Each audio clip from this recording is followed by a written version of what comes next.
How fast can you ride 100 kilometers or just about 62 miles? Would you be able to ride it at 20 miles per hour? How about 21 or 22 miles per hour? Well, on today's episode, we'll be chatting with the president of the World Ultra Cycling Association, who just set a new world record in the 60 plus age category by riding just about 25 miles per hour on an outdoor track at the Bristol Motor Speedway. This is one for the record books, so buckle up. I'm your host, Justin Tu. Let's roll.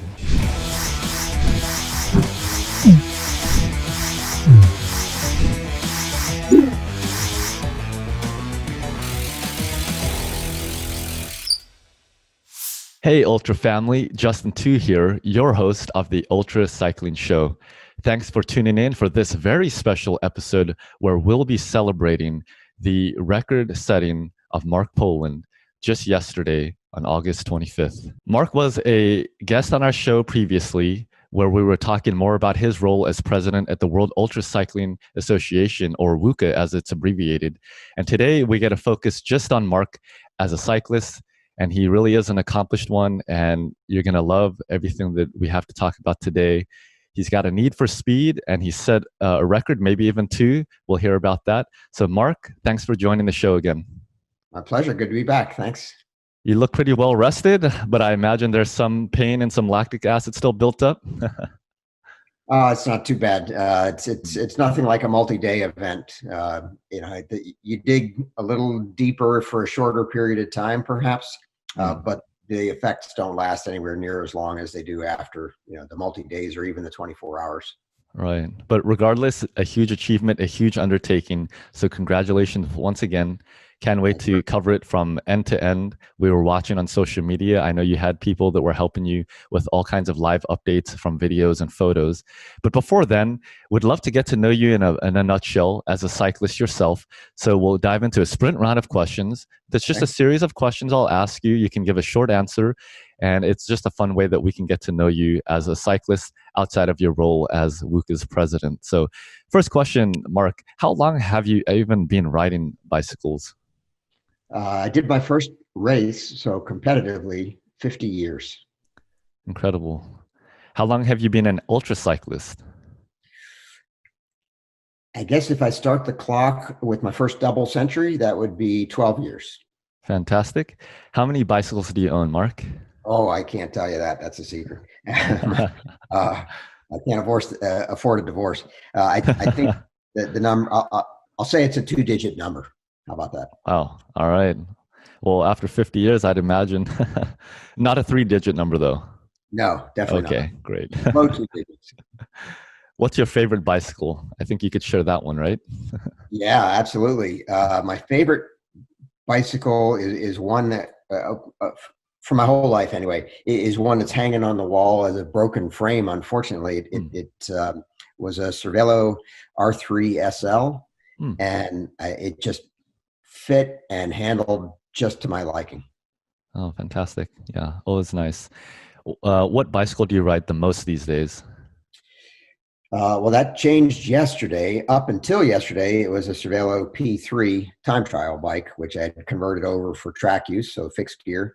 But I won't be back on that for a little while. I'll be eagerly getting back on the road bike starting tomorrow. Oh, okay, fantastic. Sounds good. What bicycle computer do you use, and what did you use for your record attempt?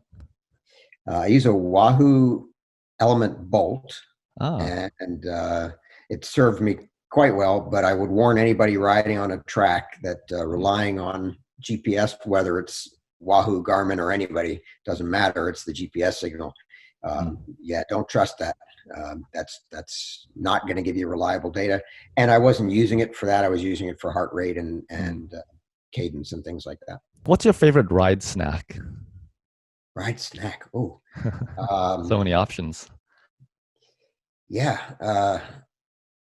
I'll give you a solid and liquid. The solid is Cliff Shot Blocks. Okay, yeah. And the liquid is BRL Tri-Fuel, which is one of the electrolyte and carbohydrate replacement drinks that I found works really well. Yeah, sounds great. Any particular flavor that you like with the cliff shot blocks? Orange Hmm. with, I think it's 25 milligrams, not a lot, but a little bit of Mm. caffeine just to Oh, kind of cool. get that enthusiasm going. Yeah. Now, did you have any of those yesterday on your record attempt? No, I didn't No. actually. I used something I don't normally use on rides Mm. yesterday. Just the level of intensity and the need to get that carbohydrate and caffeine Mm. quickly and efficiently Mm. pushed me away from anything solid, even as solid Mm. as the shot blocks. And I was Mm. doing the Cliff gel shots. Went through three Oh, of those with a little bit more caffeine and a bunch more calories. I'm not sure. I don't remember what the exact count of that was, but yeah, I mm. went through three gels and close to a gallon of the BRL tri-fuel. Wow. All right. I'm sure we'll cover all of that and more. Do you prefer riding the climbs, descents, rollers, or flats? What kind of rider are you? Uh, uh, you wouldn't know it from yesterday, but I'm a climber. I love to climb. I'm a tiny Mm. little guy. It doesn't show on the video screen, but I'm a minuscule 125 pounds on average. So I get up those hills a lot more easily than the big guys do, and I love to fly down the hills. So Mm. that's my favorite. Yesterday, of course, there weren't any hills. It was Mm. all about the flats. So I like I like it all. I like to ride my bike. Is the bottom line. But given free Awesome. choice, yeah, climbing is more fun. Yeah, sounds like you're a very versatile rider. I mean, given that you went so fast on the flat on the track, but yet you're a great climber and you also love the downhills. Man, sounds like you're a great rider. Yeah, I don't know if I'd go to great, but I enjoy it. As I said, all aspects of that. That's cool. Now, Mark, given that you are also comfortable with the descents and I imagine like bombing down them, do you know what your max speed has been over the last 50 years?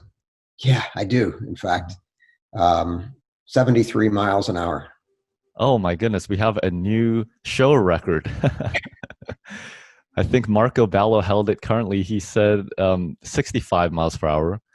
Wow. So to go 8 miles per hour faster than that, I mean, that's a huge deal. Well, let me. To be fair, speed is speed when it comes to handling Yeah. and nerves and such. Mm. But I won't claim to have anywhere near either the power of Marco or the gravitational pull of Marco. What I Yeah. did have to hit that 73 was my friend's parents' Chrysler station wagon about 3 feet in front of me. So I was motor pacing down a Right. hill with another stupid 16-year-old driving his mother's car. Well, nevertheless, 73 miles per hour. Geez, that is incredibly fast. Okay, time of day that you prefer riding, Mark?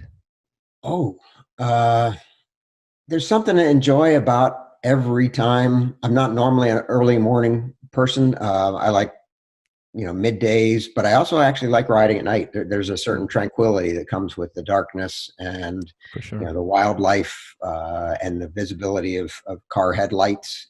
Right. Around that next bend and all that. Mm, So yeah, I enjoy riding at night, I guess. yeah, cool. Do you think ultra cycling requires more physical or mental training? Well, boy, that's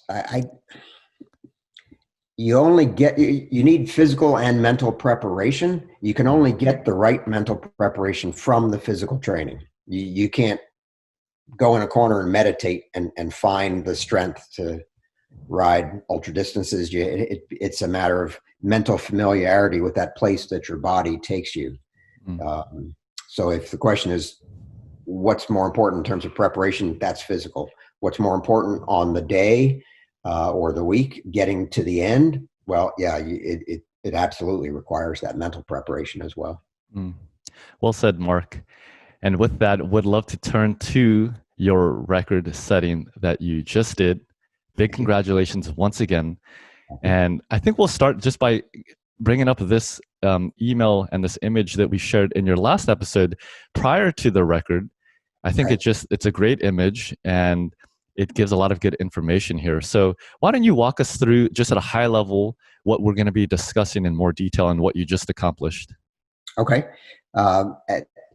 Starting at the target, obviously, the World Ultra Cycling Association certifies and recognizes records of a variety of types. This one was 100-kilometer fixed distance time trial, so solo time trial on an outdoor track. No boards, but also so a little bit slower, you would expect, but also no stop signs or intersections or traffic to deal with, so should be a little bit faster than a road. Right. The graphic shows over 50. To use the cliche term, my swim lane is over 60. So you alluded earlier to the idea that there might have been multiple records there. It wouldn't really have been, and won't really be a record if I beat the 50 plus time. It's really 60 plus is the only record that I'm on the fence for. And that's still to be certified, to be validated by WUCA. I expect that within a few days. But I was, as a stretch goal, if you will, going after that 50 plus time. And excuse me, I don't think I got it, but it's so close that we're still doing the math on lap prorations and comparing multiple officials to the second time sheets and those sorts of things. But I'll be honest, and I'll say the best info I have at this point says that I missed the 50 plus record by under 1 second per half mile lap. Incredible. Nevertheless, a huge achievement. Why don't you share some of the details in terms of the speed or the distance covered, or both, for both the 50 plus and 60 plus, to give us all the context of how fast you were really going and what a big deal it was. Yeah, I don't want to say it was a big deal. It was just another ride, a little harder than I usually go. But the time, again, still doing the final math, but it was very close to 2.5 hours. I'll say give or take a minute, if that. The old, or the existing 50 plus record is just over 229 and some number of seconds. And so I think I'm within about a minute of that, and maybe a few seconds ahead. I don't know, but I don't think so. The 60 plus record, on the other hand, was quite a bit off of that. It was, I'm just checking my cheat sheet here, 255. So, it took about 25 minutes off of that. I don't need, fine tuning of multiple stopwatches to know, I got the 25 minutes or thereabouts. I've got that 60 plus record in the can. Wow. Yeah, definitely a good setting there. Now, do you know who held that record previously? Yeah, the 60 plus was Bill Windhorst, and that one happens to be an indoor track. So technically, I suppose he still has the indoor track record. But as I said before, as cyclists, you'll understand an indoor track is obviously faster than an outdoor track, is obviously faster than a road. So from my kind of a distant view, a high level view, I consider myself to have taken the 60 plus 100K track record. Yeah, definitely, and with a huge margin. Now, that is a fine distinction between the different areas that you can set a record. So you can do it on an indoor track, you can do it on an outdoor track. Now, is there a third distinction, which is not a non-track road? Yeah. Well, yes, absolutely. Okay. Yeah. Okay. And then yours was specifically an outdoor track, right? Correct. Okay. Correct. Fantastic. And so talking about the outdoor track that you actually were racing your bike on yesterday to set this record, tell me more about that. It was the Bristol Speedway? Yes, it's a NASCAR track. There's a picture of it.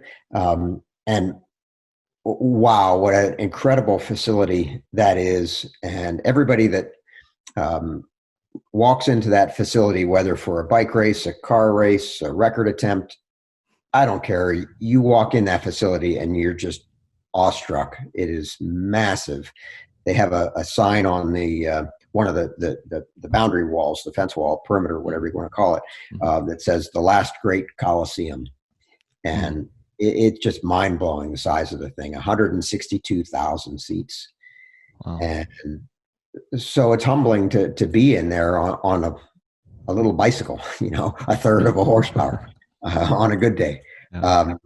But it's a great track to ride. And if anybody's thinking about going for track records, I can assure you that there's an advantage to being on a half a mile track or even a mile track versus a typical bicycle track that might be a quarter of a mile or maybe even less.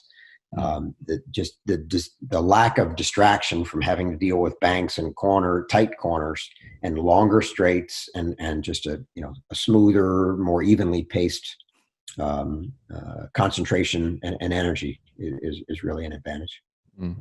Yeah, that's a good point. And I would imagine on this longer track, even just the force from all the turns, all the banks, you don't have to deal with that as much. So just in terms of ergonomics and comfort, tell me about that with your ride yesterday. I mean, you're going all out for a short period of time, so I'm sure there was a lot of discomfort and a lot of pain. You could also touch on that as well. Yeah, no, you're exactly right that the G's that you're pulling on a small, like 250, 350 or 333 typically, cycling track, that wears on you. Absolutely. And in fact, the gentleman that held and still holds the indoor track record for 60 plus, Bill Windhorst, had commented in his record report that the G's were an unexpected distraction and burden, because as anybody who's done the really long racing knows, holding your head up over a long period of time is a real problem. Neck problems are very common among multi-day racers, and the G loading just accentuates that, right? So your head is actually a pretty heavy object. You put 1.5 G's on it and try to hold that up. It's like the heaviest helmet you can imagine. It's like trying to hold a motorcycle helmet up, almost, just from the weight of your head and pulling those G's. So I didn't have to deal with that, thankfully, at all yesterday. And that was nice. Yeah. And how many laps did you end up doing to set this record? 128. Wow. That is a lot of laps. So you were counting down. I suppose there was some kind of signage or somebody that was telling you how many laps were remaining? Oh, yeah. We had the requisite 3 officials and a pretty robust crew in addition to that. So they were giving me the lap counts and the average speeds and all that sort of stuff. Okay. Now, every lap, were you looking up much at all, or were you just really focused on your GPS, your heart rate, and all those metrics? No, I was, like anybody on a track, trying to follow as tightly as I could that travel line, that pole line. We had cones in the corners and, taped line and all that to follow. So, I'd say I spent, 95, 99% of the time just staring at that line, glancing down a few times, at least every lap. So maybe every 15 to 20 seconds, glance down, check heart rate, check speed, and just try to keep that cruise control smooth. Yeah. So we could see you here in position. There's a moto there. Yeah. Was he ever communicating with you? I mean, did you have a headset of any form? No headset. And one of the luxuries, and it really is a luxury, of being on a car track versus a bike track, is that the moto can come out and do a bottle handoff. So instead of having to either slow down and get a pedestrian handoff, or come up to the top of the track and get a handoff up there, or having another cyclist trying to ride at that same speed, now you've got 2 people wobbling around to some degree on bicycles trying to hand up, that's just kind of a scary thing. The motor, there's a strict limit for how much time and how often the motorcycle can come out there. But we only needed I think we did 2 handoffs. That was it. So over the course of 2.5 hours, twice he came out, and I can't say enough about how well he did and how smoothly that all went. The guy, Gabe West is his name, and he's a moto official from USAC Racing. So he has a lot of experience riding that big motorcycle around and in close proximity to bicycles. Right. And what he did was, and it was like like a Swiss watch. I would drop an empty bottle, and on the very next lap, and in fact, the half lap, the back straight after I dropped that bottle, and he was coming from a stationary, not even running, start. He was at the official stable. He would jump on that moto, fire it up, get behind me, and on the straightaway, I'd hear a beep. He would just tap his horn. I'd put my arm out to the side, and a bottle magically got into my hand. And then Nice. As soon as I had a grasp on it, the motorcycle was gone. He didn't try to get past me, so there's no question about drafting. He just clamped on the brakes and dropped off. I literally only saw the front edge of his front wheel, and the bottle was in my hand. Wow. And all that was done without ever coming off of the aero bars. Incredible. So yeah, it just worked amazingly well. Yeah, it sounds like some precision. Holding the bottle out to the side. In that picture, my right arm, the far from the camera arm, hadn't gone out yet, but that's just a second before the arm went out to the side. The bottle got in the hand, and then it was back into the tuck. Oh, yeah, sounds like some precision clockwork that you had going there. Now, was that something that you practiced and tested beforehand, and even with this particular gentleman? I've ridden with him at other events. We had never done track practice together, but he has a wealth of experience doing this sort of work up to the pro level. And I'm pretty comfortable. We mentioned before riding 73 miles an hour behind a car. I'm pretty comfortable around motor vehicles, perhaps dangerously so, foolishly so. But in any event, I trusted him, and he did what he needed to do. But no, we hadn't practiced that specific handoff at all. In fact, not even once before the handoff in the event. Right. Now, how nervous were you? I mean, for this detail about getting the bottles. Now, you said there were only 2, so it wasn't, as huge of a deal. But even in a place like the Olympics, with track relays and they're handing off a baton, I mean, they even can drop it at that level. So you must have been thinking about that. Nope. No? Okay. No, it never crossed my mind. I just had complete confidence in Gabe.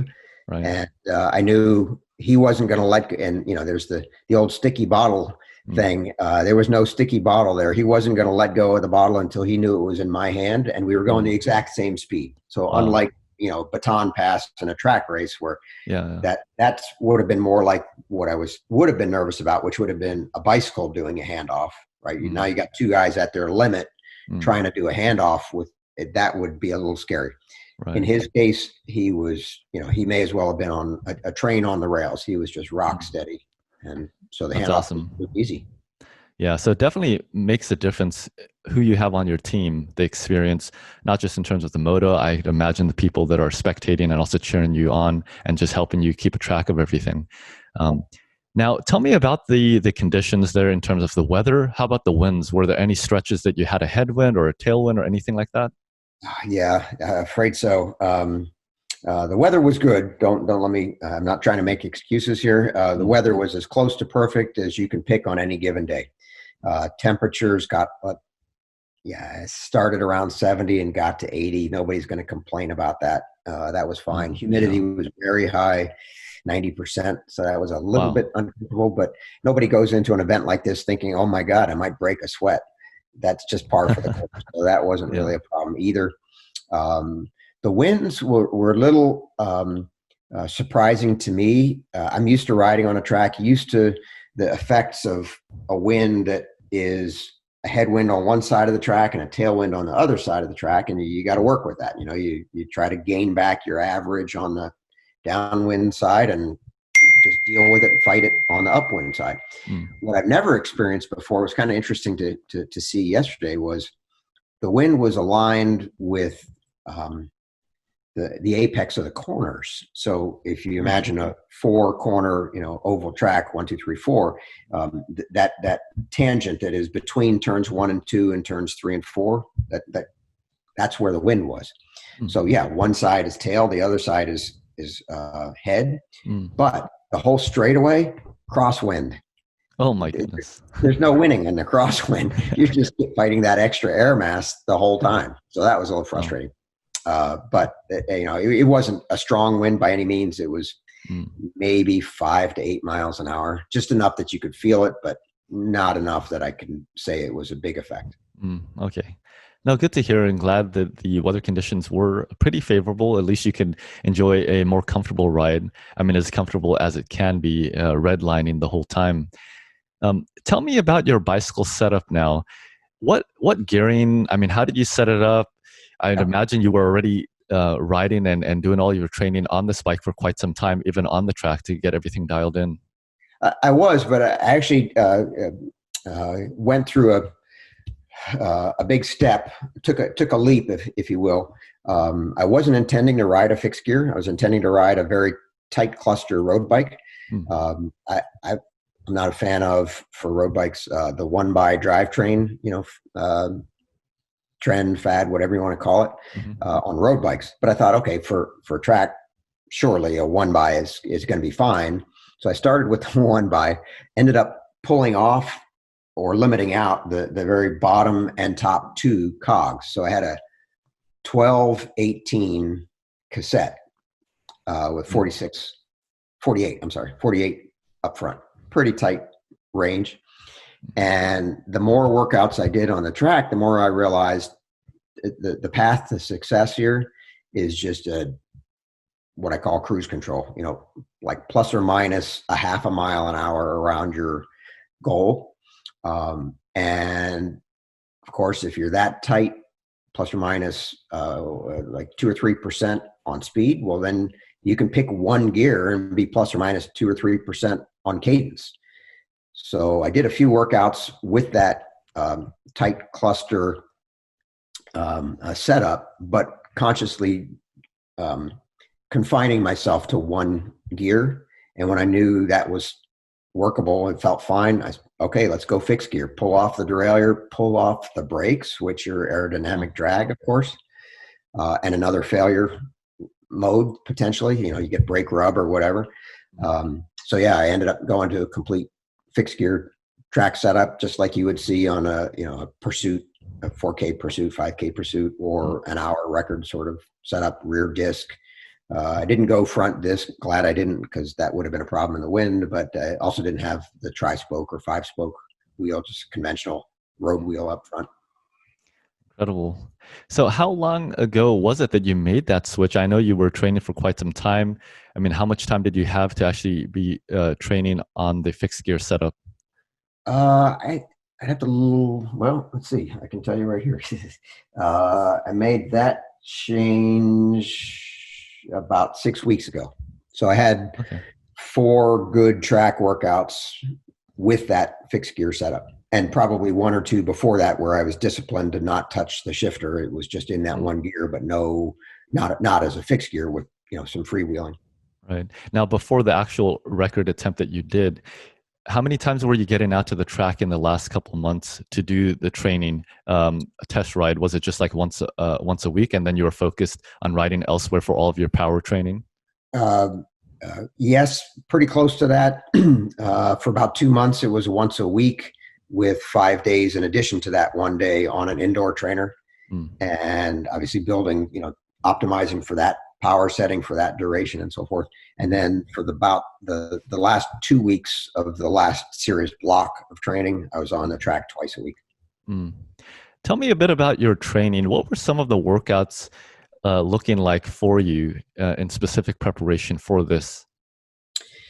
I'm a fan of trainer road, so that's what I use to drive my training. I do a little bit of adjustments to the calendar and in terms of what workouts I do specifically, but not a whole lot of adjustment. And then all of the track workouts were developed and strategized or whatever with the assistance of a really great guy, great coach I met recently and started working with.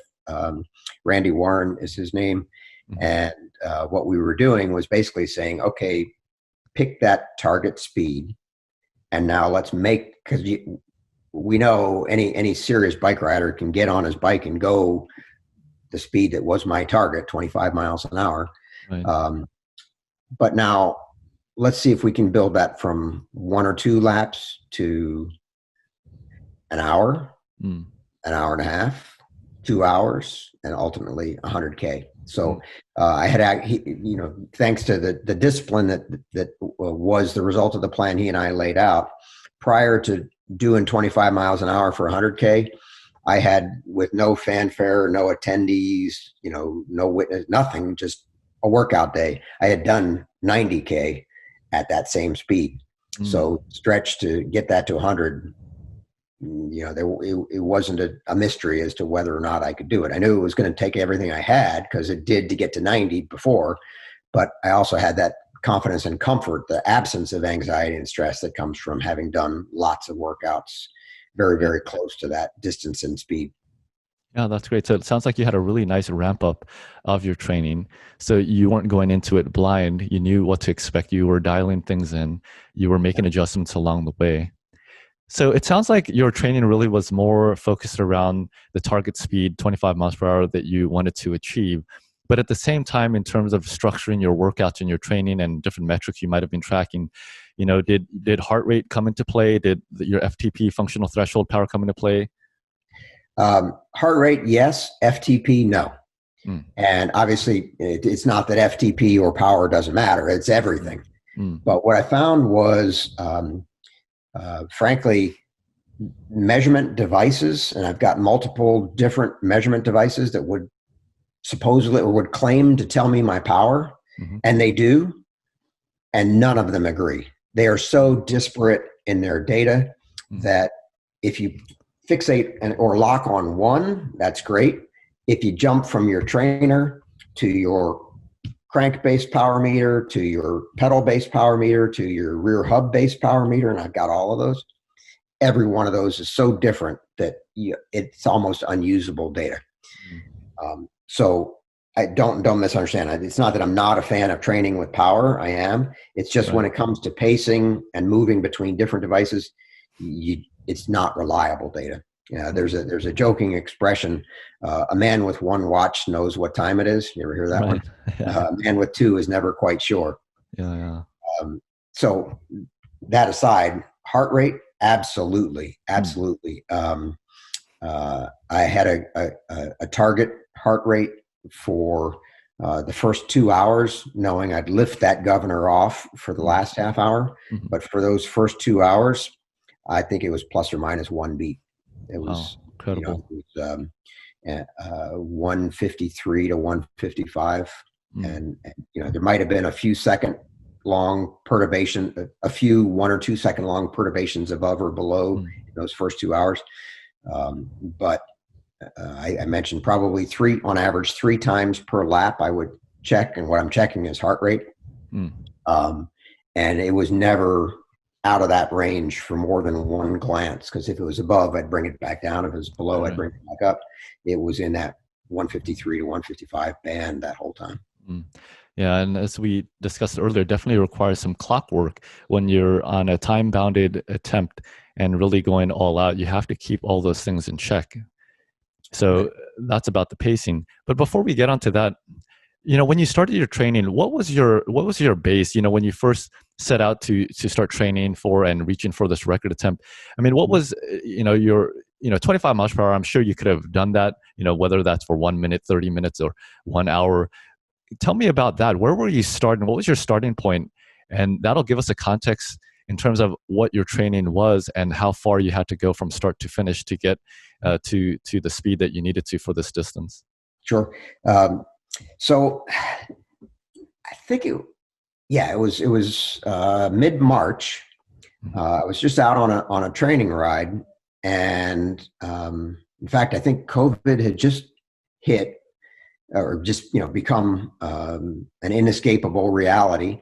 And so I thought, okay, well, I'm just going to go do a 100K ride fast and see what I can do, just out of curiosity. No thought of a record attempt. And that produced a speed of about 22 and a half. Wow. And okay, I thought, that's interesting, not bad, but as they say, nothing to write home about. And I checked the record books just out of curiosity, and I realized, well, goodness, that's right around, the current WUCA speed for 50 plus. And I thought, well, okay, if all the races are going to be canceled, I'll just go get that. It won't even be all that hard. If I focus on that distance and that event, I can get that. And so that started the training process. Mm. Fast forward, I think it was July 28th. So less than 4 weeks before my attempt to snatch that record, like taking candy from a baby, out goes Dan McGee and moves that 22.5 bar to 25. Oh my goodness. Well, damn, now I got a challenge. And to be honest, when I did that 22 ride, if that 25 bar was there, I honestly don't think I would have thought I could have gotten it. And I wouldn't have, I might have gone for the 60 because that I could get and did get, but the 50, it wouldn't have been in my sights. And so I'm grateful to Dan for pushing me that extra, yard to try to get that. I don't think I did, but boy, if I didn't, it was within a second a lap. Right. But definitely have set a huge victory here for the 60 plus and a huge record that the next person that tries to contest that is going to have a run for their money on that one. I didn't want to make it easy, but I have no delusion that record is going to stand for more than, I don't know, a year or two. And certainly no more than the time before Marco turned 60. That's right. Well, hopefully he'll give you a bit of time to enjoy that. Yeah. But you're right. We discussed in our last segment, mostly focused around WUCA. You were describing this situation today where, because of the pandemic and because a lot of events have been canceled, many cyclists have been using their fitness and turning it towards record attempts. So it seems like if anybody were to try to contest it, it would be during these times when the fitness is there, the events are not, but yet these records are prime for the picking. Yeah, I think when we spoke last, I may have shared that we had, because I remember looking back, I think I shared we'd had 28 record attempts, including multiples, only counted as one. Just in the what's it been, maybe 2 weeks since we talked last, I think we've got another close to half a dozen new record attempt filing come in. So yeah, it really seems to be a great solution for people, as you say, who had been training for a season of racing and now they're wondering what to do with that fitness. It's and it's great that we can provide that outlet and capture that information, give them the recognition that they deserve for the fitness level they've built. Yeah, this is going to be the year. 2020 will be the year of the records. Yeah, so it sounds like we should all be joining in on the action.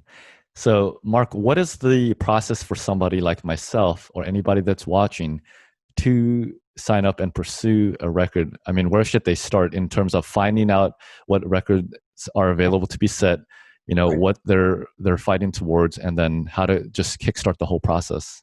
Sure. Great question. First thing I would encourage everybody to do, and you don't need to be a WUCA member to do this. It's almost as easy as hitting the leaderboard on Strava, which anybody who uses Strava, I'm sure when you see that segment that you just got your PR on, the next thing you do is you look at the leaderboard and say, how does that compare to everybody else that's been up that hill or across that straight, whatever. Anyway, go to the WUCA website.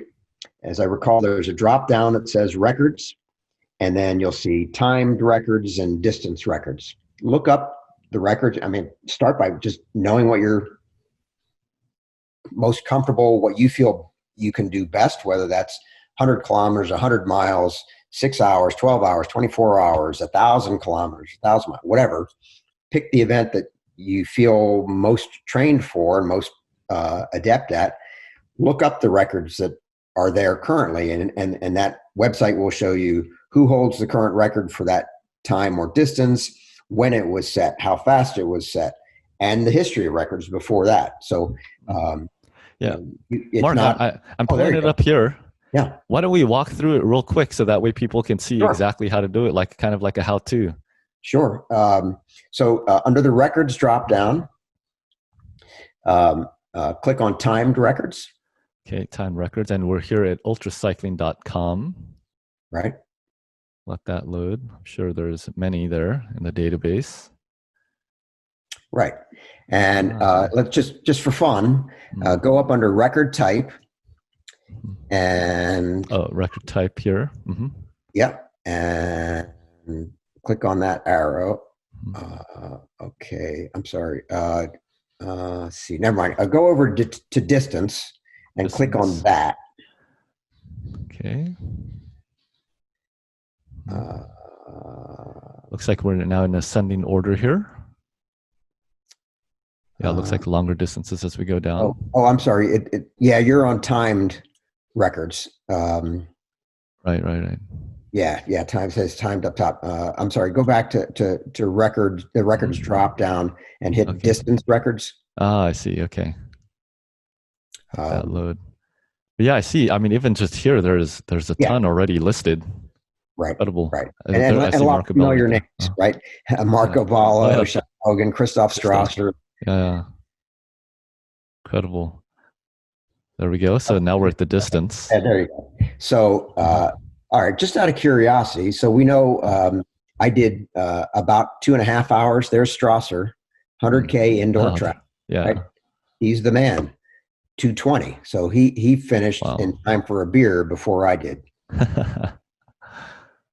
And just a few lines lower, Bill Windhorst, that's the record that will, about a week from now, change from Bill Windhorst, hopefully, to Marc Poland with 230 or so. Wow, incredible. Yeah, so we could see all of these 100K outdoor track. Here's a road. At 228, so I'm a couple minutes behind him. But to be fair, he checked, one thing that WUCA allows you to do is if you're going for example, 1,000, and Marco did, I believe, go for 1,000-kilometer record that's right. without any additional cost. You just check every box: 100 kilometers, 100 miles, 200 kilometers, 200 miles, 500 kilometers, 500 miles, 24 hours, 6 hours, 12. It doesn't click them all. Yeah. And because it's just, computer data, right, on your timing sheet. Right. And whichever, and as many of those as you actually get on your way to that 1,000 kilometers, they're yours. They're legitimate records. So, when I say Marco beat me by whatever that was, 2 minutes, he beat me by 2 minutes, but then he went on to ride another, 16 hours after that, or 20 hours, I think it was. So, not exactly a fair fight. Yeah. No, very cool. I'm glad we were able to go over that. It's very interesting. And I'm sure for those who are watching and who have the fitness and are curious, will have a ball with that. Like you said, it's just like Strava, no different. Yeah. So anyway, that was just step one. You asked a good question there, and I won't go through all the short strokes of how to do it, but I would say two things. One is on that same website, I believe under the records drop down is something that says attempt a record, and there under that you'll see both all the rules and the process in a kind of a process flow, hopefully visual, easy to understand way. Here's how you do it. You fill out the application, you line up your officials, et cetera, et cetera. So all of that information is there. And just for people watching at home, so just to click here so they can see. So if you go to the website and under the records dropdown, there's the attempt a record, and it seems like there's a whole bunch of resources and information that you would be able to refer to. So record attempt process, for example, and I imagine that outlines everything. Very nicely, in fact. Very cool. And then the other thing more generally I would offer is if you look at that and see something that isn't clear or confusing or ambiguous, I'll share 2 emails that are standing by to answer your questions. One is records@ultracycling.com, and that will get you right into the inbox of our records chairperson, Larry Osland, and he can answer any question you can ask. And then if there's questions or you don't get prompt response from him, feel free to reach out to me as well, president@ultracycling.com. And I'm more than happy to share any hints or lessons learned that I can give you from either the WUCA side of things or from the athlete side as well. Perfect. Yeah, sounds good. I'm sure there'll be a lot of other record attempts. As you mentioned, there's so many already just this year, and this is the year. So if anybody has ever been on the fence about trying to go for a record, definitely do it this year. Now, Marc, going back to about you as an athlete and all of your training, I'm curious, what was the hardest workout that you did in preparation? Maybe it was something that you did on a weekly basis or just a few times. Tell me a bit about that. Okay, I'll give you two parts. One is hard in the sense of pushing for long. So as I said, I started with that target speed and went longer and longer. And every one of those, the last 10 or 15 minutes are very, very hard. But you get comfortable with that, or not comfortable, that's a bad word, I guess. You get accustomed to that sense of what those last 10 or 15 minutes are going to feel like. And you can kind of intellectualize and just set that aside and say, it's going to hurt. And I know it, and that's fine. It should. If it doesn't, I'm not going hard enough. So yeah, that's hard, but it's something that you get accustomed to. Actually, what's harder for me anyway is the trainer workouts where you're trying to push up that VO2 max, that super past your FTP, past your comfort zone, and just get that heart rate to the max and stay there for 5 minutes plus. I find that pretty hard and challenging. But given that you've already done all this fitness now, you've snagged a record, still to be confirmed, but most likely you have achieved it. What is on your bucket list in terms of using this fitness now? I mean, you've built it up. I mean, you're at prime fitness, I would imagine. What else are you looking to do? Another record? Is there a specific event that you hope to do if they come back online either this year or next year? Tell me about that. Well, as my wife would say, give it a rest. It was just yesterday. But there is no, you're a cyclist as well. There's no rest. If there isn't a goal around the corner, then why are you riding? And I'm not suggesting that everybody needs to be driven or motivated in that way. But if you're one of those people, you understand that's just the way it is. And for me, I'm at an interesting fork in the road. I'm not going to try to go faster over 100K. So the question becomes, do I try to stretch that speed to 100 miles, or do I try to go shorter and do an hour, which is kind of out of the WUCA realm? But as an athlete, that's a real yardstick. Everybody knows the hour record. Eddie Merckx made it famous, 3 decades ago, and everybody's dreamt of going after that ever since.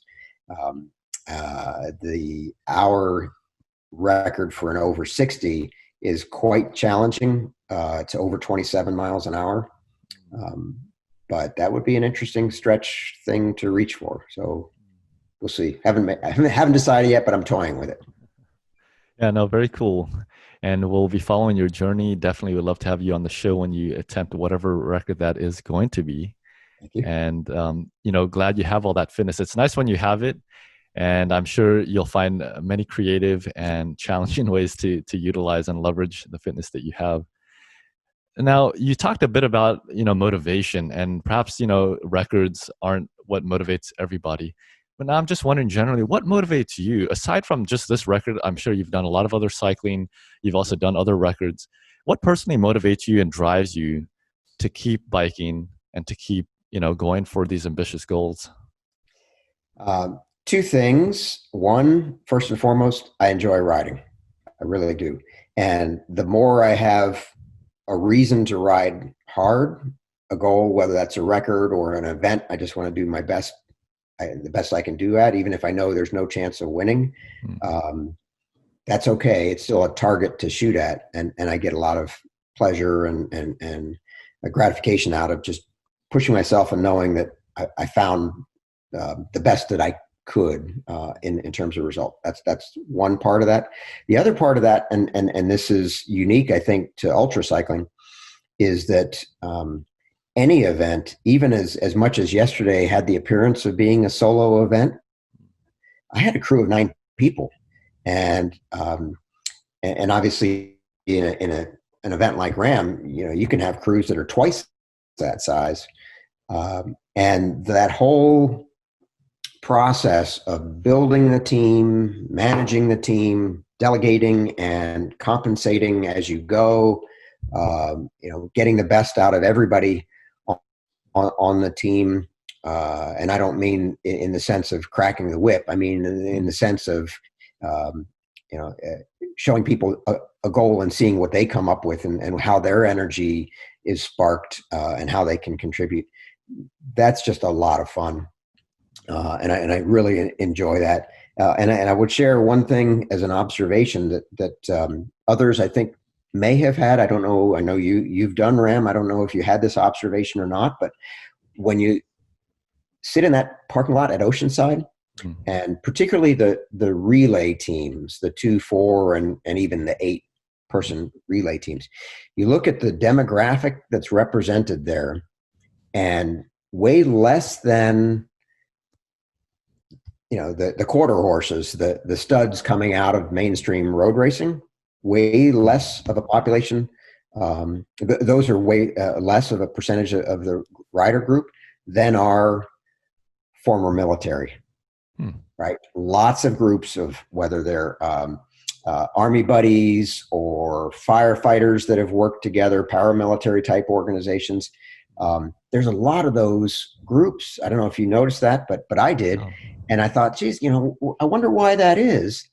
And I thought about it for a while, and I talked to others on my team who, by the way, I was the only guy that wasn't a former military a person in my group, including the woman, in fact, in a mixed gender team. And the answer became quite clear. When you're in the military, you learn to thrive on and take great pleasure in that core, unit that's built in a military squad. And that's something that's hard to replicate once you get out of the military. And a relay ultra distance event, whether it's cycling, running, anything of the sort, is exactly that. Right. Thankfully, nobody's shooting at you when you do it. Maybe Missouri has some exceptions to that, but as a general rule, it's a peaceful and safe environment. But you get that same team dynamic going, and that's really enjoyable. Yeah, now that you mention it, I can't say that I have noticed the same thing in terms of military, ex-military personnel actually competing and reaching for these goals. And it's true that by competing in ultra cycling, whether you're competing with yourself or a record or in an event with other people, it keeps you mentally sharp and also helps you to work on whether it's character, physical, mental, whatever the case may be, in ways that it's difficult to replicate outside of ultra distances and ultra sports. Yeah, indulge me for 1 second. I got to give a shout out to a guy who is my hero in ultra cycling, and the reason he comes to mind is his name is Tim Barrow, and he's a former Marine Corps pilot, done Ram, almost as many times as Marco. Doesn't like to ride his bike. He told me. And he's a teammate of mine, and we did some solo races together, some 12 hours. And he said, Mark, this just isn't for me. I don't like to ride my bike. And that's what got me really thinking. I thought, how in the world, why in the world would anybody get on their bike and do Ram if they don't like to ride their bike? He's not a pro. He's not getting paid to do this. In fact, it costs a lot of money, as you no doubt experienced. And the answer is that military unit cohesion, right? That he just thirsted for or hungered for after getting out of the military. He loved every bit of that, even so much that he would get on his bike and ride for 10 days, or 7 days anyway, without enjoying a moment of that part of it. That's kind of mind-boggling, but yeah, he's got more experience in Ram than anybody I know, and he doesn't like to ride his bike. Wow, incredible. Yeah, there's always different motivations and drivers there behind. And it's true, there are all the challenging aspects and the self-building, the character building, But at the same time, there's also the social component that's come up a lot, just in terms of being a part of the ultra family, the ultra community. It's close knit, very supportive. Everybody knows the struggle. We're out there on the front line, so to speak. And so there's a lot of respect. Along the lines of that, in terms of your support team, you said you had 9 people supporting you here. Who would you want to thank, and who do you want to thank, both for this specific record that you set, and then just more generally in your life for supporting you through the years in all of your ultra cycling? Wow.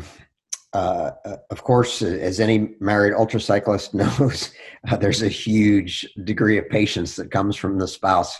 The number of hours of training, the conversation over every dinner table about today the heart rate was this and the game was that, and come on, is there anything else to life? Can I get another bicycle or a new set of wheels? So yeah, I got to thank my wife for her patience. On the cycling side, I mentioned Tim Barrow. He's just the god of planning and team management. As far as yesterday goes, I was really honored to have team members travel all the way across the country to come watch that 2.5 hour silliness. Wow. So Dan Rocco, my appreciation for that. In terms of the day itself and the ride itself, I mentioned Gabe West on that motorcycle. He was both the crew chief and the moto man, as I call him. Not to be confused with the Tour de France and Lance Armstrong moto man. Yeah. He was delivering some other fuel products. But no, Gabe West did a wonderful job in both roles as moto and as a crew chief. So I appreciate that. Those are the top of the list. Fantastic. Now, Mark, we've talked a lot about ultra cycling, many aspects of it, but perhaps there's aspects we haven't discussed. And for those who either are non-cyclists or non-ultra cyclists, what would you want to tell them? And what do you think most people don't realize about ultra cycling? That's an easy one. It's the to use the business term, barriers to entry. That means anything to you? For those who don't, for whom it doesn't, barriers to entry is a term that describes the economic fence around a particular business, right? So, for example, if you want to get into the wood carving business, you need a penknife and a stick of wood. If you want to, not much barrier to entry there. You want to get into the cell phone business because Apple makes a lot of money and you'd like to get some of that for yourself. Well, there's some barriers to entry there. You need a supply chain that reaches out around the globe. You need distribution, big barriers to entry. Well, to answer the question, a lot of people look at ultra cycling and think, geez, I've never even ridden 100 miles. How could I possibly think of riding 1,000 miles? There is no barrier to entry. If you can ride 25 miles, you obviously have a bike. You probably have bike shorts. Go from 25 to 50. And when you can do 50, it's not that far to go to 100. And when you've done a few hundreds, go 200. When you've done a couple 200s, go 1,000. There's no barrier there other than your own sense of that boundary that is, what you imagine to be the hurdle that you couldn't think of getting past. So I think that's something that most people don't realize about ultra cycling is it's really an approachable sport. So I would be asked by people, how could you possibly ride your bike for 24 hours? And I'd say, well, let me help you relate. Could you run for 24 hours? Nope, couldn't do that. Okay, I accept that. Could you walk for 24 hours? Well, yeah, I'd probably get tired and take a break now and then, but I could walk for 24 hours. Okay, so the only difference is to you, running is kind of in the orange, but walking is in the green. And when you've trained enough, I can ride at a pace that's in the green. Don't think I'm out there doing 25 miles an hour for 24 hours. I'm not. Marco's doing that. I'm not. I'm a, at best a 20 mile an hour guy, and not even that for 24 hours. But you back that off to, 16, 17 miles an hour. Yeah, not really a problem. That's my walking speed. And comparison or as analogy to that person who's never been on their bike for 24 hours. And when you think about it that way, that, it's just, you got to throttle back. You got to go walking pace, not running pace. Not unapproachable. It's not a bridge too far. It's something that anybody who likes to ride their bike can do. Yeah, very good. Yeah, well said, Mark. And it's very true. It really is just, you have to have the mindset of one pedal stroke at a time. And I suppose that also relates to just the general idea of pacing, whether that's for an event or whether that's for a cycling career. And I know just, if I may share a bit about my story, when I started, really, I began as a runner all through middle school, high school. I was the team captain and those kinds of things. But then going into college, my brother wanted to do triathlons. And so, I had to pick up a bike. And I remember it feeling so odd to me to have to put on some spandex and hop on this two-wheeled thing and do this bicycling thing. It just seemed very strange, for a runner where you're just minimal, you're just wearing shorts and going out for a run with a watch or something. And I was literally, I was training for some time for triathlons, but then afterwards, after college, when I resumed biking, I had a short period where I stopped. I was just literally biking 10 or 15 miles a couple times a week. And I had heard about things like the Race Across America. And, I've heard of people biking from San Francisco to Los Angeles, things like that. But, those are very much bucket list type of things. Like, geez, it would be cool to achieve. Not sure that I ever will achieve that. And then I had this opportunity. I started ultra cycling about 2011. Then 2013, I had my first opportunity to bike from the San Francisco area down to LA.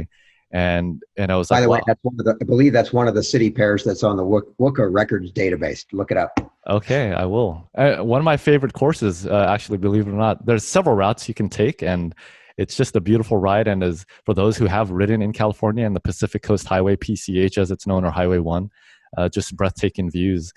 And in any case, I had the opportunity to ride down to LA. It was about 450 miles, and I never imagined myself doing something like that even in my lifetime, but I was able to do that after several years. And once I did that, I realized, geez, 450 miles, maybe I could do 900. And just as you go from one distance to the next, one step at a time, one pedal stroke at a time, you realize that, the people that are accomplishing these things, some are crazier than others, but at the end of the day, like you mentioned, anybody can do it. The barriers to entry are very low. All you need is a willingness and a bicycle, really. And I guess maybe a helmet also. Yeah. It's certainly more of a barrier to entry than running. But it's not car racing. Right. It's not airplane racing. It is. Right. And let me be clear. If you're somebody who can't afford a $10,000 bike, I promise you, you can get a bike that will do this for $1,000 or even less. Yeah. And the difference between that performance and the performance you'd enjoy on a $10,000 bike, it's pretty small. It really is. I would second that. My first bicycle that I bought was under 1,000, entry-level specialized bicycle. I think I rode my first 20 or 25 miles, 20 or 25 double centuries on that. And that was just, an aluminum bike, and it served its purpose. Yeah. Yeah. That, by the way, that since we're on that bike that I was riding yesterday, pretty slick looking aerodynamically, carbon fiber. If I could have any bike in the world other than a custom 3D printed bike for my body, that would be the one that I would pick. And I had $1,000 in that bike, not including the wheels, but the frame and everything on it, $1,000. Incredible. All right, Mark. Well, you've accomplished a lot. We've discussed a lot about you as an athlete, and you've achieved other records. And it sounds like, there's 50 years behind you in terms of bicycling altogether, but it really sounds like you're just getting started. So, I'm super excited to keep following your journey, especially through 2020 and probably even into 2021, to see what other records you go for yourself and what other events you go for with the fitness that you have. Last question that I have for you before we wrap this up. What do you want to be known for as an ultra cyclist? When all is said and done, you've had your attempts at different records, you've set them, you've done a variety of big events. What do you want to be known for? I'm going to throw you a curveball on that. This is probably not what you're expecting to hear. I'd rather be known as a coach and mentor than as a rider. It takes a certain success at riding to have credibility in coaching and mentoring. But at the end of, not the day, the end of the year, the moments that are most memorable to me are the ones where somebody came to me and said, I've gone 100 miles, but I've never gone 100 miles fast, or I've never gone 200 miles, or I can't climb, or I can't do this and I can't do that. Can you help me? And, I run some occasional, very informal training camps, and I do a little bit of coaching, and to help see that light come on in other people's minds that says, oh yeah, I guess I can do that. That's really gratifying for me. I enjoy that. Yeah, no, that's really unique and special, and a great answer. And I think it also gives more context from our last episode discussing your role as president of the World Ultra Cycling Association, where, a big mission that you have is promoting cycling and empowering cyclists, whether a non-cyclist or an existing one, to attempt ultra cycling events, distances, and other records as well. So, I would say that I'm glad somebody like you is sitting in that position there at WUCA. I think it gives myself comfort in knowing that, you definitely have all of us, at the center of your heart and mission for the organization. So it's been a real pleasure, Marc, to be able to, learn about you in the previous episode, about your role at WUCA and all that you do for cyclists in the way of records as well. And it's also been great chatting with you about your record achievement. And again, just a big congratulations on it. I'm sure there was a lot of celebrations in order after the record yesterday. A little bit. But I want to, as I said this last time, but I'll say it again. I want to thank you for creating the channel that allows ultra cycling to, connect those of us who've been at it for a little while with those who are on the fringe and thinking, oh, that barrier to entry thing, that makes some sense. Maybe I should give that a try. So my thanks to you for making that communication possible. Yeah. And likewise, thank you for taking the time to be able to share. And I'm sure we'll be able to collaborate a lot more going forward and push out a lot of useful resources that all of us, whether experienced or not experienced, will be able to, leverage for ourselves to better our own selves, better our own cycling careers, and reach our ambitions and goals just as you did. So thanks for being an inspiration and also a mentor to so many. And we'll look forward to following your journey, Marc. Okay. Thanks very much. All right. Thanks everyone for tuning in. Hope you got a lot of inspiration from today's chat with Marc. It doesn't matter what age you are, what kind of bicycle you're riding, you can also achieve a record. So definitely visit ultracycling.com. Look for your next record attempt, and we'll be excited to have you on the show. Until then, keep spinning ultra, everyone.